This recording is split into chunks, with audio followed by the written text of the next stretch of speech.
இன்றைக்கி மதியம் நான் ஹாஸ்பிட்டல்லேருந்து வீட்டுக்கு வந்தேன். ஒரு அரௌண்டு ஒரு 1 o'clock போல். அப்போது ஒருத்தர் திடீர்னு ஒருத்தர் வந்தார். வீட்டில் வந்து சொன்னாங்க, புதுசாக யாரோ வந்திருக்காரு, யாரோ சொல்லிவிட்டாங்களா சாமி கும்பிடணுமா அப்படின்ட்டு. சரி சாமி கும்பிடுங்க அப்படின்னு சொல்லி விட்டேன். கேமராவில் பார்த்தேன், அவர் ரொம்ப இதில் தரையில் உட்காந்து சாமி கும்பிட்டுட்டே இருந்தார். ரொம்ப நேரமாக பார்த்துட்டே இருந்தேன். அவர் ஏதோ தரையில் உட்காந்து ரொம்ப நேரமாக சாமி கும்பிட்டே இருந்தார். அப்போது வீட்டில் சொன்னாங்க, நீங்கள் போய் ஏதாவது பிரசாதம் ஏதாவது எடுத்து கொடுங்கண்ணே. நான் வேண்டாம், யாருன்னு தெரியல எனக்கு, சரி சாமி கும்பிட்டு போட்டோம் அப்படின்னேன். ரொம்ப நேரம் கழித்து அவர் சாமி கும்பிட்டுட்டு இதில் இது இருந்த சந்தனத்தை அவர் தொட்டு எடுத்தார் கையில். சரி யாரோ ஒருத்தர் பகவானை பார்க்க வந்திருக்காரு, நம்ம எந்த சூழ்நிலையாக இருந்தாலும் போய் பார்த்துடணும் அப்படின்ட்டு. ஏன்னா நான் ஹாஸ்பிட்டலேருந்து துணி மாற்றலை, அதனால் அப்படியே வீட்டுக்குள்ளே இருந்தேன். சரி அந்த ட்ரெஸ்ஸோடே வந்தேன். வந்துட்டு என்ன அப்படின்னு கேட்டேன். ஒரு முதல்ல தொடங்கினதே, சாமி நான் தற்கொலை பண்ணலான் இருக்கேன் அப்படின்னு சொன்னார். சரி இந்த சேர் எடுத்து போட்டு உட்காருங்க அப்படின்னு. பரவாயில்ல சாமி நான் நிற்கிறேன் அப்படின்னாரு. இல்லை உட்காருங்க முதல்ல அப்படின்னேன். அப்புறம் உட்கார்ந்தார். இப்போ என்ன பிரச்சனை அப்படின்னேன். உங்களை பார்த்தா இந்த ஊர் மாதிரி தெரியலே, எந்த ஊர் அப்படின்னேன். இல்லை நான் இங்கே தான் இருக்கேன் அப்படின்னாரு. இங்கேன்னா உங்களை பார்த்தா இந்த ஊர் மாதிரி எனக்கு தெரியல அப்படின்னேன். இல்லை எனக்கு சேலம், நான் இந்த ஊரில் மணிக்கட்டி பொட்டல் பக்கத்தில் தான் நான் கல்யாணம் பண்ணியிருக்கேன், இங்கே 20 வருஷம் ஆச்சு அப்படின்னாரு. அப்படியா, என்ன பிரச்சனை உங்களுக்கு அப்படின்னேன். தொழில் ஒன்றுமே இல்லை இப்போ சரியாக, தொழிலில் ஏகப்பட்ட நஷ்டம், கொஞ்சம் கடன், வீட்டில் நிம்மதி இல்லை, கடன்காரெல்லாம் ரொம்ப கேவலமாக என்ன பேசுகிறான், அது வேறு எனக்கு ரொம்ப கஷ்டமாக இருக்குது. அதனால் எனக்கு இனி வேறு வழி தெரியலை. நானும் முடிஞ்ச அளவு போராடி பார்த்துட்டேன். இனி நான் தற்கொலை தான் ஒரே முடிவுன்னு நினச்சி நான் தற்கொலை பண்ணிக்கலான்ட்டு இருக்கேன் அப்படின்னாப்புல. நான் சொன்னேன், தற்கொலை எதுக்குமே முடிவு கிடையாது. சரி நீங்கள் தற்கொலை பண்ணிடுவீங்க, உங்கள் மனைவி குழந்தைகள் இருக்காங்களான்னு கேட்டேன். ஆமாம் மனைவியும் குழந்தைகளும் இருக்காங்க. நீங்கள் கஷ்டம் பொறுக்க முடியாமல் தற்கொலை பண்ணிக்குவீங்க, வீட்டில் இருக்க மனைவியும் குழந்தைகளும் என்ன பண்ணுவாங்க அப்படின்னு கேட்டேன். கண்டிப்பாக அவங்க அடுத்த சூழ்நிலை அவங்க ஃபேஸ் பண்ணி தான் ஆகணும். நீங்கள் இருந்தால் நீங்கள் கடனையாவது ஃபேஸ் பண்ணுவீங்க, அவங்க வீட்டை ஃபேஸ் பண்ணுவாங்க. நீங்கள் இல்லைனா இல்லை ரெண்டையும் சேர்த்து அவங்க தான் ஃபேஸ் பண்ணணும். இல்லை சாமி எனக்கு ஒன்றுமே தெரியல, ஏன் நான் எல்லாருக்கும் நல்லது தான் செய்தேன், எல்லாருக்கும் நல்லது தான் பண்ணேன், ஆனால் எனக்கு ஏன் இவ்வளோ கஷ்டமாக இருக்குது, எனக்கு ஏன் இவ்வளோ தரித்திரியமாக இருக்குன்னு எனக்கே தெரிய மாட்டேங்குது அப்படின்னேன். அது நமக்கு தெரியாது, நம்ம அப்படி தான் நினைப்போம். நம்ம நல்லது தானே செய்தோம், அப்படி தான் நம்ம நினச்சிட்டே இருப்போம். ஆனால் நாம் செய்த நல்லவைகள் தீயவைகள் நமக்கு தெரியாது. அது ஆல்ரெடி கடவுள் ஒரு சிஸ்டம் க்ரியேட் பண்ணி வச்சுருக்காருல, அவருக்கு தான் தெரியும்னு. அவருக்கு ரொம்ப நேரம், ஒரு 1/2 மணி நேரம் கிளாஸ் எடுத்தோன்னு அவர் ரொம்ப திருப்தி ஆகிட்டார். சரி யார் சொல்லி வந்தீங்க அப்படின்னேன். எங்கள் நடராஜ அண்ணன் அதில் இதுக்கு பேரல் ரோட்டில் கடை போட்டிருக்காருல, அவர் தான் சொன்னார், இதுக்கு நேர் பின்பக்கம் ஒரு சாமி இருக்கார், அவர் போய் கும்பிட்டவர் தான் நான் இன்றைக்கி நல்லா இருக்கேன். வேறு 1-2 விஷயங்கள் அவர் சொல்லியிருக்காப்புல நடராஜன். எனக்கு இப்போ இதெல்லாம் கரெக்டாக போயிட்டுருக்கு அப்படின்னு அதெல்லாம் சொன்னார். நடராஜன் பொதுவாக ஒன்றும் சொல்லவே மாட்டார், ஆனால் இது என்னவோ டக்குன்னு நீ அங்கே போப்பா அப்படின்னு சொல்லிட்டாரு. சேலத்தில் எங்கள் மாமா ஒரு சாமியார் தான், அவர் ஏதோ ஒரு சாமி வச்சுருக்காரு, அவர் இது சொன்னார் அது சொன்னார் அப்படி இப்படின்னாரு. இப்போ சரி நான் இனிமேல் எனக்கு கொஞ்சம் நிம்மதியாக இருக்குது சாமி, இப்போ கொஞ்சம் நிம்மதியாக இருக்குது, இங்கே நான் வரலாமா அப்படின்னாரு. ஐயோ நீங்கள் தாராளமாக வாங்க அப்படின்னேன். அப்போது நான் சொல்கிற மாதிரி நீங்கள் இனிமேல் ப்ரேயர் சிஸ்டத்தை மாற்றிக்கோங்க, உங்கள் வாழ்க்கையில் எல்லாமே கொஞ்சம் கொஞ்சமாக சரியாகும். ஒரே நைட்டில் ஓவர் நைட்டில் எல்லாம் சரியாகாது, கொஞ்சம் கொஞ்சமாக உங்களுக்கு எல்லாமே சரியாகும். டோன்ட் வரி, இதை பற்றி கவலையே பட்டுக்காதீங்க. எல்லாருக்கும் கடன் இருக்குது, எல்லாருக்கும் கஷ்டம் இருக்குது, எல்லாருக்கும் கவலைகள் இருக்குது, எல்லாருக்கும் நோய்கள் இருக்குது. நீங்கள் தற்கொலை பண்ணலான்னு நினைக்கிறீங்கல்ல, இதே மாதிரி ஒரு சூழ்நிலையில் நானும் பல வருஷங்களுக்கு முன்னால் இருந்திருக்கேன். அந்த சூழ்நிலைகளெல்லாம் தாண்டி தான் நம்ம எல்லாம் வந்திருக்கோம். பகவான் தான் நம்மளுடைய எல்லா பிரச்சனைகளுக்கும் ஒரே தீர்வு தருவர், அவர் தான். அவரை நீங்கள் வந்துட்டீங்க, அப்போ அவர் உங்களை வர வச்சுருக்காரு, அழைச்சிருக்காரு, அதனால் அவர் நல்லதே செய்வார்னு சொல்லி பிரசாதம் ஃபோட்டோ இதெல்லாம் பகவானோட ஃபோட்டோலாம் எடுத்து கொடுத்தேன். நான் நிறைய எடுத்து கொடுத்தவொன்னு அவர் சொன்னார், சாமி என் கையில் ரூபா எதுவுமே இல்லை அப்படின்னாரு. அதுவும் நான் உங்கள்கிட்ட ரூபாயே கேட்கலையே, எங்கள் ரூபா யார்கிட்டையும் நான் கேட்குறதில்ல, ரூபா யாரும் தரவும் தேவையில்லை, பகவானால் நீங்கள் நல்லா இருந்தால் எனக்கு அது போதும். இங்கே யாரும் ரூபாவுக்கு கொண்டு தரவோ பணம் கொண்டு தரவோ அதுக்கெல்லாம் நமக்கு எதுவும் இல்லை. பகவானுடைய கருணை நீங்கள் பிடிச்சிக்கோங்க, அவ்வளோதான், வேறு ஒன்று மேலே நீங்கள் கொண்டு போய் சந்தோஷமாக சாமி கும்பிடுங்க. ஹியர் ஆஃப்டர், இப்போ நவ் ஆன்வர்ட்ஸ் நீங்கள் இந்த மாதிரி தற்கொலை பண்ணிடலாம் அப்படிங்கிற எண்ணத்தையே மாற்றிடுங்க. தற்கொலை எதுக்குமே தீர்வாகாது. நம்ம செய்யக்கூடிய பாவ புண்ணியங்களை பொறுத்து நமக்கு இன்னும் எத்தனை பிறப்பு இருக்குன்னு தெரியாது.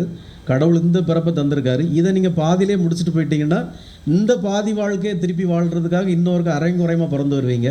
அதில் ஒரு வேளையில் 2 கால் இருக்கலாம், இல்லை இல்லாமல் போகலாம், 2 கை இருக்கலாம், இல்லாமல் போகலாம். இந்த மிச்சம் இருக்க வாழ்க்கையை வாழ்ந்து முடிச்சுட்டு போகிறதுக்கு ஏதாவது தரித்திரிய பிறகு வரும். அதனால் இப்போ இருக்கிற இந்த டைமில் உங்களுக்கு ஒரு 45 வயசு இருக்குமான்னு கேட்டேன். ஆமாம் சாமி, கரெக்டாக சொல்லிட்டீங்க, 45 வயசு தான்னாரு. நல்ல அஜான் பாகுவாக இருக்கிறீங்க. நீங்கள் வந்து இன்னும் நவ் ஆன்வர்ட்ஸ், இப்போ ஆன்வர்ட்ஸ் நீங்கள் வந்து பகவானை பிடிச்சிக்கோங்க. இது நாள் வரைக்கும் நீங்கள் கஷ்டப்பட்டீங்க, உங்களுக்கு என்னன்னே தெரியல. இப்போ அதிலேருந்து பகவானை இறுக பிடிச்சிக்கோங்க. அது ஒன்று தான் உங்களுக்கு எல்லாம் சர்வரோக நிவாரணி அப்படின்னு ரொம்ப சந்தோஷமாக போகிறார். நம்முடைய ஒரே எண்ணம் இதுதான், யாருக்கு என்ன பிரச்சனை இருந்தாலும், யாருக்கு என்ன துன்பம் இருந்தாலும் எல்லாருக்கும் ஒரு நிரந்தர தீர்வு கிடைக்கணும் அப்படிங்கிறதா நமக்கு ஒரு இது. ஏன்னா என்னால் பிறர் கஷ்டப்படுறதெல்லாம் என்னால் பார்த்துட்டு சும்மா இருக்க முடியாது. ஏன்னா ஏன் இவங்க கஷ்டப்படுறாங்க? ஏன்னா ஒவ்வொருத்தருடைய கஷ்டத்துக்கு பின்னணியிலையும் அறியாமை தான் இருக்குது, வேறு ஒன்றுமே கிடையாது. அவன் பணக்காரனாக இருக்கிறானே, இவன் சந்தோஷமாக இருக்கிறானே நம்ம நினைக்கிறோம். ஏன்னா அவன் அறிந்து சந்தோஷமாக இருக்கிறான், நம்ம அறியாமைனால சந்தோஷமாக இல்லை. ஒரு 5-6 நாள் சென்னை போயிருந்தேன். அங்கே என்னோடய நண்பரோட ஒருத்தங்க வந்திருந்தாங்க. அவங்க வந்து ஷீ இஸ் அ டாக்டர், உங்கள் ஹஸ்பண்டும் டாக்டர். நாங்கள் 2 ரூமில் தங்கியிருந்தோம். அவங்க அப்பாவை பொண்ணும் ஒரு ரூமில், நானும் ஒரு ரூமில் இருந்தோம். மோர் தென் 5 days 5 nights கிட்ட இருந்தோம். நிறைய ட்ராவல் பண்ணோம், சென்னையில் ஃபுல்லாக ட்ராவல் பண்ணோம், பாண்டிச்சேரி போனோம். அந்த பொண்ணு ஒரு நாள் டெய்லி அப்பா என்கிட்டே தான் இருப்பார். அந்த பொண்ணு வந்து உட்காந்துருந்தது. இப்போ அந்த பொண்ணு, எனக்கு ரொம்ப ஸ்ட்ரெஸ்ஸாக இருக்குது சாமி, எனக்கு என்ன செய்யணே தெரியல. சேம் கண்டிஷன், அந்த பொண்ணும் அப்படி தான், எனக்கு ஓவர் ஸ்ட்ரெஸ்ஸாக இருக்குது, என்னால் தாங்க முடியல அப்படின்னு. நான் சொன்னேன், என்ன பிரச்சனை உனக்கு அப்படின்னு. அந்த பொண்ணு, எங்கள் அப்பா இருக்கார் ஆனால் நான் சொல்கிறேன் அப்படின்ட்டு அந்த பொண்ணு நிறைய ப்ராப்ளம்ஸை கொட்டி தீர்த்தது. இப்போ அதுக்கு நிறைய ரெமெடி சொன்னேன். ஏன்னா எங்களுக்கு ஒரு ஈவினிங் வந்து நாங்கள் வெளியே போகலை, 1-2 அப்பாயின்மெண்ட் இருந்தது, கேன்சல் ஆனதுனால மத்தியானத்துலேருந்தே ரூம்லேயே இருந்தோம். இப்போ எனக்கு பகலில் தூங்குகிற பழக்கம் கிடையாது. அவங்க 2 பேரும் ஒரு 4 மணி நேரம் தூங்கிட்டு அப்புறம் எழுப்பி வந்தாங்க. நைட்டு 9 மணி வரைக்கும் பேசியிருக்கேன். இந்த பொண்ணு அப்புறமா சொல்லிச்சுது, எனக்கு இப்போ ரொம்ப ஃப்ரீ மைண்டாக இருக்குது, I am very much happy now, ரொம்ப ஃப்ரீயாக இருக்கிறேன், எனக்கு ரொம்ப சந்தோஷமாக இருக்குது. இப்போ எவ்வளோ ஈஸியாக எனக்கு ஒரு சொல்யூஷன் சொல்லிட்டீங்க, மனசே அப்படி இப்போ லேசாக இருக்குது, எவ்வளோ ஸ்ட்ரெஸ்ஸில் இருந்தேன் தெரியுமா அப்படின்னாரு. அவங்க அப்பாவும் சொன்னார், ஆமாம் சாமி, ரொம்ப கஷ்டப்படுத்திட்டு இருப்பா, வீட்டில் என்ன திட்டுவா, அம்மாவை திட்டுவா, எல்லோரும் திட்டிகிட்டு இருந்தானா, இப்போது ரொம்ப சந்தோஷமாக இருக்கா. அந்த பொண்ணு ரொம்ப சந்தோஷமாக இருந்திருக்கு. வீட்டுக்கு போன பிறகும், ஊருக்கு போன பிறகும், அவங்க இந்த வந்தே பாரத்தில் தான் போனாங்க, நான் ஃப்ளைட்டில் வந்துட்டு. வீட்டுக்கு போன பிறகு அவங்க அம்மாட்ட, நான் சாமிகிட்ட பேசின பிறகு ரொம்ப ஹாப்பியாக இருக்கிறேன் அப்படின்னுச்சு. அப்போ அந்த பொண்ணுக்கிட்டே நான் அதே தான் சொன்னேன், உன்னுடைய சேம் பேட்ச்மேட்ஸ், உன்னுடைய சக தோழிகள், உனக்கு தெரிஞ்சவங்க யாராவது இதே போல் வாழ்க்கையை வாழ தெரியாமல் ரொம்ப டிப்ரெஷனில், ரொம்ப கவலையில், அங்கே போயிடலாமா அங்கே போயிடலாமான்னு வீட்டில் சண்டை குழப்பத்தில் இருக்கிறவங்க யாராக இருந்தாலும் தயவுசெய்து என் வீட்டு கதவை தட்டுங்க, ஒரு பிரச்சனையும் இல்லை. இங்கே வந்து நோ சர்வீஸ் சார்ஜ், இங்கே எதுவுமே நான் வாங்குறதில்ல. என்னை பொறுத்தமட்டில் நான் சந்தோஷமாக இருக்கேன் சாமின்னு சொன்னால் எனக்கு அதுவே பெரிய கிஃப்ட்டு. யாராக இருந்தாலும் கூட்டிகிட்டு வா பாப்பா, நம்ம வந்து பேசலாம். எல்லாம் பேசுகிறதுல தான் இருக்குது, பேசினா எல்லாமே சரியாயிரும். எல்லாமே நீங்கள் உங்களுடைய அறியாமல், நீங்கள் நிறைய படிச்சிருப்பீங்க. Maybe you are a doctor, maybe you are a IAS, maybe you are a IPS, maybe you are a supreme court judge, anything, no problem. But நான் வந்து படிக்காத ஆளாக கூட இருக்கலாம், ரொம்ப யாராக வேணாலும் இருக்கலாம். பட் எனக்கு தெரிஞ்ச விஷயத்தை நான் உனக்கு சொல்லி தருவேன். உனக்கு சிற்றறிவுக்கு அது புலப்படாமல் இருந்திருக்கலாம், நான் சொல்கிறப்போ உனக்கு அது புரியும். ஓ, லைஃப் இவ்வளோ சிம்பிள் தானா, ரொம்ப அழகாக இருக்குது அப்படின்னு நினச்சிக்குவேன். அந்த பொண்ணு அதுக்கப்புறமா ரொம்ப ஹாப்பியாக 2-3 days என் கூட ரொம்ப ஹாப்பியாக இருந்தது. அதுக்கப்புறம் அந்த பொண்ணு கவலையே படலை. எனக்கு ரொம்ப அதுக்கு லைஃப்பில் ஒரு பெரிய ஒரு ஸ்ட்ரெஸ் உள்ளே இருந்திருக்கு. அதாவது எப்படின்னா, நம்ம ஹஸ்பண்ட் வீட்டு சைடில் இந்த சம்பவம் நடந்தால் நான் விட மாட்டேன், இது என்ன எக்ஸ்ட்ரீம் போயாவது நான் வந்து இதை வேறு மாதிரி பண்ணிடுவேன் அப்படின்னு ஒரு ரிவெஞ்சில் அந்த பொண்ணு இருந்தது. நான் சிம்பிளாக ஒரு சொல்யூஷன் சொன்னேன். அந்த பொண்ணு அப்படியே மிரண்டு போயிட்டு, அப்பா, இதை நீங்கள் வேறு ஒரு எக்ஸ்ட்ரீமில் திங்க் பண்ணுறீங்களா சுவாமி, ஹவு இட் இஸ் பாசிபிள், இது எப்படி நீங்கள் திங்க் பண்ணுறீங்க அப்படின்னா. நான் சொன்னேன், இதுதான் அனுபவம் வாழ்க்கையில், இதுதான் பகவான் சொல்கிறார். நீ இதை அப்படியே நினச்சிட்டு இருந்தேன்னா உனக்கு லைஃப் லாங் அந்த பிரச்சனை ஸ்ட்ரெஸ்ஸை தான் தரும். அது மேபி நடக்கலை, உன் மாப்பிள்ளைக்கும் உனக்கும் கடைசி வரைக்கும் அது பெரிய சண்டையை தான் உண்டு பண்ணும். பட் நான் சொல்கிறத நீ ஃபாலோ பண்ணேன்னா, you are the supreme, he is the next place. அதனால் நான் சொல்கிறத ஃபாலோ பண்ணேன்னா நீ தான் கடைசி வரைக்கும் டாமினேட் பண்ணி நிற்க முடியும். உன்னை பார்த்தா அவன் ஹஸ்பண்டுக்கே சாமி மாதிரி தெரியும். இதை ஃபாலோ பண்ண அந்த பொண்ணுக்கு ரொம்ப பிடிச்சி போச்சு. வீட்டில் போனோன்னு சொல்லியிருக்கேன் அவங்க அம்மாட்ட, நான் இப்படி நினச்சிட்டு இருந்தேன் இவ்வளோ நாளும், ஆனால் சாமி சொன்ன பிறகு எனக்கு இது எவ்வளவு நல்ல ஒரு பாயிண்ட்டாக தெரிஞ்சுது. அதனால் எனக்கு இப்போ எனக்கு என்ன நடந்தாலும் எனக்கு ஒன்றும் பிரச்சனை இல்லை, அது எப்படி போனாலும் எனக்கு ஒன்றும் பிரச்சனை இல்லை. சம் க்ரோஸ் வேணால் போயிட்டு எனக்கு ஒன்றும் பிரச்சனை இல்லை. பட் அதுக்கு பிறகு என் லைஃப்பில் ஃபுல்லாகவே நான் வந்து குயினாக தான் இருப்பேன். எனக்கு இது போதும். ஏன்னா என்னால் சம்பாதிக்க முடியும், ஹஸ்பண்ட் சம்பாதிப்பார், எவ்வளோ சம்பாதிப்பாங்க. சம் லிட்டில் பிட், அது ஒரு சம் க்ரோஸ் வேணால் போயிட்டு எனக்கு ஒன்றும் பிரச்சனை இல்லை. அப்படிங்கிற அளவுக்கு அந்த பொண்ணை வந்து நான் கன்வின்ஸ் பண்ணிட்டேன். இந்த காலத்தில் யார் க்ரோஸ் எல்லாம் விடுவா? ஆனால் நான் சொன்ன ரெமெடி அந்த பொண்ணுக்கு ரொம்ப பிடிச்சி போச்சு. This is the correct way அப்படின்னு நான் புரிஞ்சுக்கிட்டேன். இந்த மாதிரி சில விஷயங்களில் சிலவருக்கு புரிதல் இல்லாதனால தான் அந்த மாதிரி பிரச்சனைகள் நிறைய வரும். அதனால் நீங்கள் அந்த சின்ன சின்ன ஒரீஸ் எல்லாம் சின்ன சின்ன கல் போல் இருக்கிற பிரச்சனைகளை நீங்கள் மலை போல் நினைக்கிறீங்க. That is a problem. உங்கள் எண்ணங்கள் தான் உங்களுடைய வாழ்க்கை. உங்கள் எண்ணங்களுக்கு வலிமை. நம்ம திருப்பி திருப்பி சொல்கிறது இதுதானே, இது என்ன பிரச்சனை வந்துட போகுது, பார்த்துக்கலாம், பகவான் இருக்கார் அப்படின்னு நீங்கள் நினச்சிங்கன்னா எந்த பிரச்சனையுமே ஒரு பிரச்சனை இல்லை. சொல்லப்போனால் நீங்கள் எந்த பிரச்சனையும் ஃபேஸ் பண்ணுங்கள் முதல்ல. அதுதான் ஃபஸ்ட்டு பாயிண்ட். பகவானை கும்பிட்டுட்டு பகவான் மேலே பாரத்தை போட்டுட்டு ஃபஸ்ட்டு அதை ஃபேஸ் பண்ணுங்கள். ரெண்டாவது எல்லா பிரச்சனையும் உங்களுக்கு கைகூடி வரும். ஏன்னா உங்களுடைய ஸ்ட்ரெஸ்ஸு, உங்களுடைய மனசு அதிகமான ஸ்ட்ரெஸ்ஸில் இருக்கச்சில் உங்கள் உடம்புல வேறு விதமான ஹார்மோன்ஸ் வந்து டெவலப் ஆகிட்டு அந்த ஹார்மோன்ஸ் இம்பேலன்ஸு இங்கே இருக்கும். உங்கள் உடம்பு எப்போவுமே மைண்டும் ஹார்ட்டும் அப்படியே ரிலாக்ஸ்டாக இருக்கிறப்போ உங்கள் ஹார்மோன்ஸ் எல்லாம் பேலன்ஸிங்காக இருக்கும். இல்லைனா அது இம்பேலன்ஸிங்காக இருக்கும். அப்போ அந்த உடம்புல எல்லா உறுப்புகளும் கரெக்டாக செயலாற்ற தொடங்கிட்டாலே உங்களுக்குள்ளே இருக்கிறது நல்லபடியாக நடக்கும், வெளியே இருக்கிறது நல்லபடியாக நடக்கும். நல்லா புரிஞ்சுக்கோங்க, இந்த உலகம் பஞ்சபூதங்களால் தான் உருவாக்கப்பட்டிருக்கு. நீர், நிலம், ஆகாயம், காற்று, தீ. இதே பஞ்சபூதங்கள் தான் நம்ம உடம்புலேயே இருக்குது. அப்போ வெளியே எப்படி ஒன்று இம்பேலன்ஸ் ஆனால் ஏகப்பட்ட பிரச்சனை வருமோ, ஒன்று மழை அதிகமாக பெய்தாட்டாலும் நாட்டில் அழிவு வருமோ, எப்படி வெயில் அதிகமாக அடித்தாலும் மழை பிரச்சனை வருமோ, ஏதாவது ஒன்று அதிகமாக போனாலோ இல்லை குறைஞ்சி போனாலோ பெரிய பிரச்சனை நாட்டில் எப்படி வருமோ, இதே போல் உங்கள் உடம்புல இருக்க பஞ்சபூதங்களில் ஏதாவது ஒன்று இம்பேலன்ஸிங்காக குறைஞ்சாலோ கூடினாலோ ஏகப்பட்ட பிரச்சனைகள் வரும். இப்போ சில பேர் நாங்கள் 3 பேரும் தான் கார்லேயே ட்ராவல் பண்ணிகிட்டு இருந்தோம். அந்த பொண்ணோட அப்பாவுக்கு சிவியர் கோல்ட் அண்ட் ஃபீவர். 4 நாள் ஏசி கார்லேயே தான் ட்ராவல் பண்ணுறோம், ஏசி ரூம்லேயே தான் தூங்குகிறோம். அவருக்கு நல்ல கோல்டு ஃபீவர். எனக்கு வரவே இல்லை.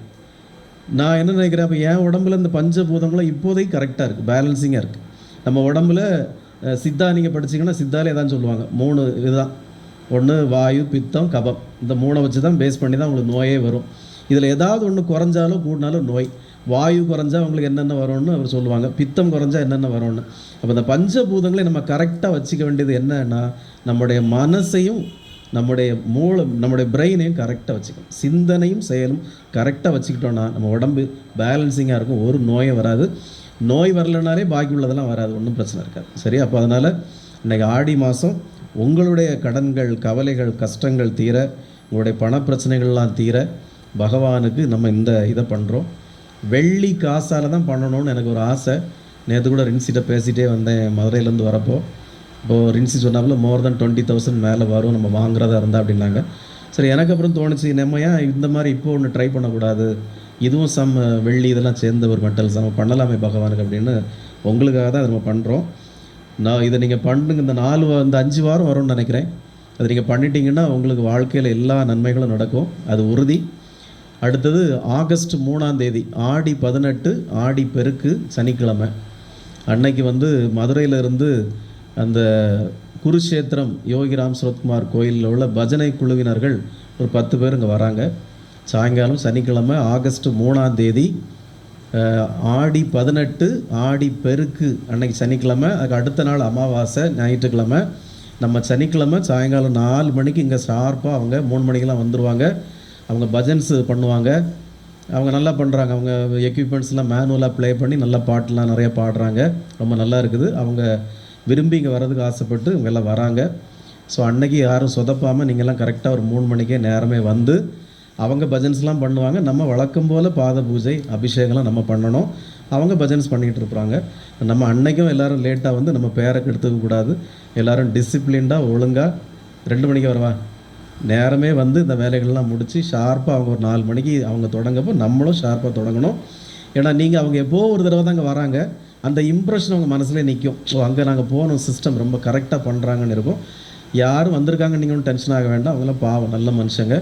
நீங்கள் உங்கள் ஸ்ட்ரெஸ் இல்லாமல் நீங்கள் ஃப்ரீயாக நல்ல நீட்டாக, நான் கூட அங்கே சொன்னேன் இந்த பூவெல்லாம் இப்படி காலில் போட்டு மிதிக்காதீங்க, எங்கள் கோயிலில் மிதிக்க மாட்டோம் அப்படின்னு. அதை அன்னைக்கு நீங்களும் ஃபாலோ பண்ணிக்கணும். அப்புறம் அன்றைக்கி இவர் நமக்கு அட்வைஸ் பண்ணிட்டு போனார், இங்கே எப்படி கிடக்குன்னு சொல்லிடக்கூடாது. எல்லாம் கரெக்டாக நீட் அண்ட் பர்ஃபெக்டாக வச்சு அன்றைக்கி நம்ம பண்ணணும். யாரும் மறந்துடாதீங்க. அன்றைக்கி வேறு யாரும் வந்தாலும் எல்லாரையும் வர வச்சுருங்க, குரூப்பில் எல்லாரையும் வர வச்சுருங்க. யாரும் கூட்டம் குறைவாக இருக்கக்கூடாது, எல்லோரும் வரணும். ஸோ அப்போ நம்ம இன்றைக்கி இதை ஃபாலோ பண்ணணும்.